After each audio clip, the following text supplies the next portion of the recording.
Hello friends, welcome back to this channel. दोस्तों, इस video में हम लोग बात करेंगे जेपी इंफ्रा लिमिटेड को लेकर के। एक अपडेट है, आप लोगों से डिस्कस करूंगा, शेयर करूंगा। लेकिन शुरू करें अपनी कन्वर्सेशन उससे पहले आपसे रिक्वेस्ट करना चाहूँगा।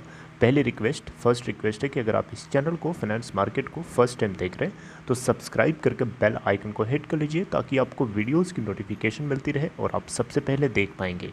दूसरी रिक्वेस्ट ये है कि अगर आप डीमेट या ट्रेडिंग अकाउंट ओपन कराना चाहते हैं तो डिस्क्रिप्शन बॉक्स में आपको एक लिंक मिल जाएगा, आप देख सकते हैं।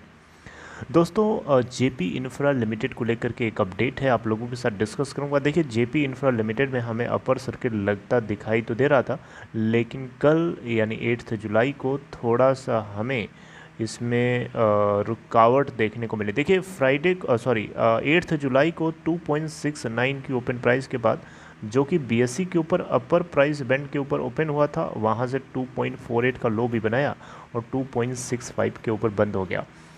3.11% की तेज़ी के साथ हालांकि बंद हुआ। 20,81,260 शेयर ट्रेड किए गए, 100% की डिलीवरी है।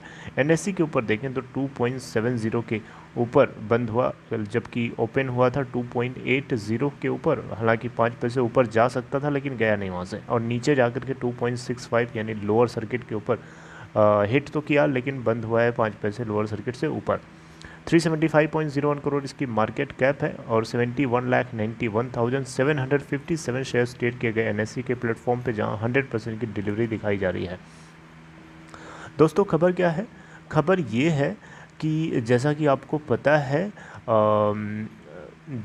पता है जेपी इंफ्रा लिमिटेड को लेकर के अभी तक क्या हुआ है। अभी तक आपको मैं शॉर्ट में बताना चाहूँ तो हुआ ये है कि एनबीसीसी और सुरक्षा एसेट रिकंस्ट्रक्शन कंपनी, जो कि एक कंसोर्टियम के साथ है, इस कंपनी को के लिए बिड कर रही थी और सुरक्षा को यहाँ पे मार्जिनली जीत मिली है, बहुत ही कम मार्जिन से जीत मिली है, 0.12% से जीत मिली है। राइट, तो बहरहाल सुरक्षा एसेट रिकंस्ट्रक्शन कंपनी इस पूरे बिड को जीत चुका है। अब अगला स्टेप ये हो रहा है कि इंटरिम रिजोल्यूशन प्रोफेशनल अनुज जैन, अब इन्होंने एनसीएलटी के ऑफिस में एक एप्लीकेशन लगा दिया है ताकि इस पूरे डील को या इस पूरे एक्विजिशन को अप्रूवल मिल सके। राइट, तो जुलाई 8 को अनुज जैन ने ये काम किया और इसको लेकर के इन्होंने सारी बातें बताई। राइट, और ऐसा इनका बताया जाना है कि 2 से 3 महीने का टाइम लग सकता है इस पूरे मैटर को एनसीएलटी से अप्रूव कराने के लिए। दोस्तों, जैसा कि आपको मैंने बार बार बताया है कि सुरक्षा एसेट रिकंस्ट्रक्शन कंपनी जो है ₹300 करोड़ इंटरिम फाइनेंस के रूप में इस पूरे प्लान के अंदर प्रॉमिस किया था अपने बिडिंग के टाइम पे, और जिसके चलते ये सक्सेसफुल हो पाए। तो यहाँ पे क्वेश्चन उठता है कि क्या इस 300 करोड़ रुपए के अमाउंट को यूज़ किया जाएगा पूरे अभी जल्दी ही इस प्रोसेस के अंदर। तो अनुज जैन ने इस बात का आंसर देते हुए बताया कि इनके पास अभी फंड है, उस फंड को यूज़ करेंगे कंस्ट्रक्शन प्रोसेस को एग्जीक्यूट करने के लिए, और जब इनको ज़रूरत पड़ेगी तो 300 करोड़ रुपए को भी ये विदड्रॉ करेंगे, उसको यूज़ करेंगे।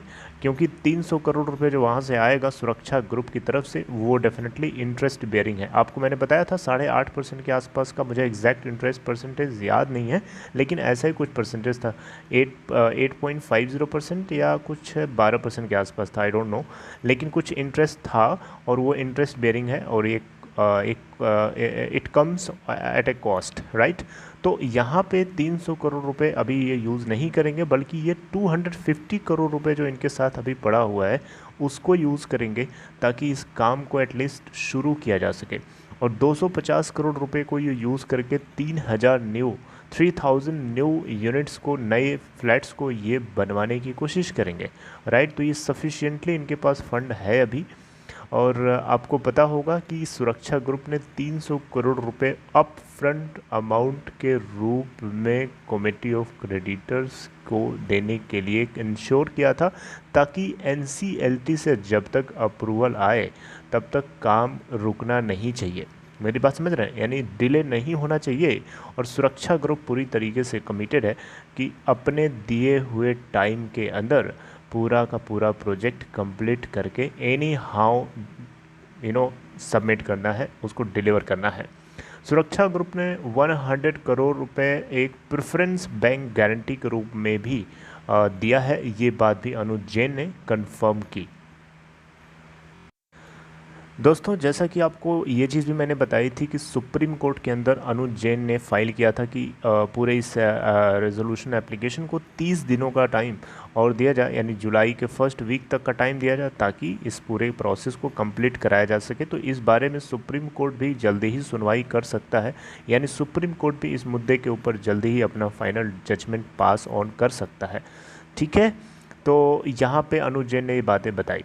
देखिए, आपको जैसा कि पता है, सुरक्षा एसेट रिकंस्ट्रक्शन कंपनी को 20,000 अपार्टमेंट्स नहीं होना चाहिए, 20,000 फ्लैट्स होना चाहिए यहाँ पे, को कंप्लीट करके उनके ओनर्स को डिलीवर करना है। इसके अलावा सुरक्षा एसेट रिकंस्ट्रक्शन कंपनी ने 125 करोड़ रुपए के इक्विटी इन्फ्यूज़ करने के लिए इस कंपनी के अंदर प्रॉमिस किया था, जैसा कि मैंने आपको ये बात बताई थी। तो यहाँ पे कुछ लोगों ने क्वेश्चन किया था कि ये 125 करोड़ की इक्विटी हो सकता है वो कंपनी के एग्जिस्टिंग इक्विटी को ज़ीरो करके इन्फ्यूज़ करे, राइट, या हो सकता है उसको ज़ीरो ना करे, उसके बाद इन्फ्यूज़ करे। तो ये दोनों बातें जो है एक दूसरे के दोनों बातें जो है आप लोगों की सही है, लेकिन हाँ, इन दोनों बातों के ऊपर क्लैरिटी नहीं है अभी। लेकिन हम यही मान के चलेंगे कि वो इक्विटी को ज़ीरो नहीं करेगा। 125 करोड़ रुपए की इक्विटी डायरेक्टली कंपनी में जेपी इंफ्रा लिमिटेड के अंदर जो है इन्फ्यूज़ कर रहा है, तो डेफिनेटली मुझे लगता है कि एग्जिस्टिंग इक्विटी को कैरी ऑन करेगा। ऐसा सेंटेंस को पढ़ करके समझ करके ऐसा लगता है, बाकी होने को तो कुछ भी हो सकता है, वो तो होगा तभी चीज़ें क्लियर होंगी, राइट। आपको दोस्तों एक चीज़ और यहाँ पता होना चाहिए, सुरक्षा ग्रुप ने ये भी कहा था कि 3,000 करोड़ रुपए के लोन को वो ले सकता है इस पूरे प्रोसेस को, पूरे इस कंस्ट्रक्शनल वर्क को कंप्लीट करने के लिए, रेजिडेंशियल यूनिट्स को टाइमली कंप्लीट करने के लिए, जो कि 10 सालों से अभी तक लटका पड़ा हुआ है। और इस पूरे के पूरे काम को करने के लिए इन्होंने 42 दिनों का टाइम पीरियड डिमांड किया था, जैसा कि मैंने आपको ये बात पहले भी बताई है, राइट। तो दोस्तों, यहाँ पे एक तरीके से देखा जाए तो ये जो प्रोसेस है अब एनसीएलटी के अंदर गया है, एनसीएलटी इसको अप्रूवल देगा और ये एक बहुत ही शुभ काम होगा। इसीलिए मैंने लिखा है कि आपके मुंह में घी शक्कर, यानी कोई भी शुभ काम होने से पहले हमें ये शब्द बोलना चाहिए। ऐसा हम लोग जनरली करते हैं और ऐसा शायद हम लोग यहाँ पे भी करें तो शायद सब कुछ अच्छा होने लगेगा, राइट। काफ़ी लोग इस चीज़ को लेकर के वरीड थे, चिंतित थे कि जेपी इंफ्रा लिमिटेड का क्या होगा। लोअर सर्किट जब लग रहा था तो बहुत लोग परेशान थे, लेकिन होपफुली हम लोगों ने देखा कि इसके अंदर अपर सर्किट लगना शुरू हुआ। हालांकि कल ब्लड बैथ था पूरे मार्केट के अंदर, पूरा मार्केट करेक्ट हो रहा था, आपको पता है काफ़ी गिरावट थी कल। तो उस गिरावट के चक्कर में जेपी इंफ्रा लिमिटेड भी थोड़ा सा गिर गया, पूरा नहीं गिरा, आपको पता है लोअर सर्किट नहीं लगा था, लेकिन फिर भी थोड़ी सी गिरावट थी। तो देखते हैं दोस्तों आगे क्या अपडेट होती है इससे जुड़ी हुई, डेफिनेटली आपको बताने की कोशिश करूँगा। आप लोग जो है अपना ख्याल रखिए। See you next time, good bye.